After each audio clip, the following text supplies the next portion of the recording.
Hello and নমস্কার, this is Shubhankar. তো আমরা দেখেছি 2024ও পার হয়ে গেছে, সেটা দেখতে দেখতে তো আমরা 2025-এ এসে গেছি। আর আমাদের কিন্তু এই বছরটাও কিন্তু পার হয়ে যাবে, আমরা বুঝতেই পারবো না। আমার একটা ক্লিয়ার একটা ভিশন রয়েছে, যেটা আমি আপনার সাথে শেয়ার করব। দেখুন, first one is that if you have a clear goal, তাহলে ওটাকে বারবার কিন্তু আপনি লিখুন। ধরুন আপনাকে কোনো ঘর কিনতে হবে বা ঘর বানাতে হবে, তো that you can write it down. এটাও হতে পারে আপনি অনেক এক্সাম দিয়েছেন বাট আপনি সফলতা পাননি। That may be UPSC, that may be lot of different type of exams you have given.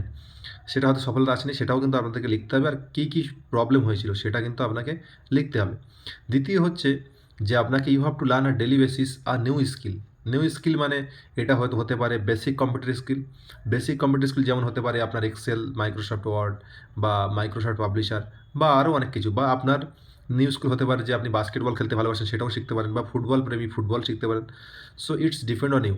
তো আপনাকে কিন্তু ডেলি বেসিসে একটা নিউ স্কিল শেখার চেষ্টা করতে হবে। থার্ড এবং মোস্ট ইম্পর্ট্যান্ট আমার যেটা মনে হয় সেটা হচ্ছে better writing, how to improve your writing skill. দেখুন, আপনি যখন আপনার রাইটিং স্কিলকে ইমপ্রুভ করবেন, তাহলে রাইটিংয়ের থেকে বড় কিন্তু কোনো জিনিস আমার মনে হয় না। দেখুন, তো রাইটিং স্কিলে আপনার অনেক কিছু কিন্তু প্রবলেম আপনি সলভ করতে পারেন। যখনই আপনি লিখবেন তখন আপনি আপনার প্রবলেমকে সলভ করতে পারবেন। তো right it down what ever on your mind, so please write it down immediately. তো আই হোপ আপনাদের এই ভিডিওটা কাজে লাগবে। আপনারা আপনাদের বন্ধুদের সাথে শেয়ার করুন। Thank you.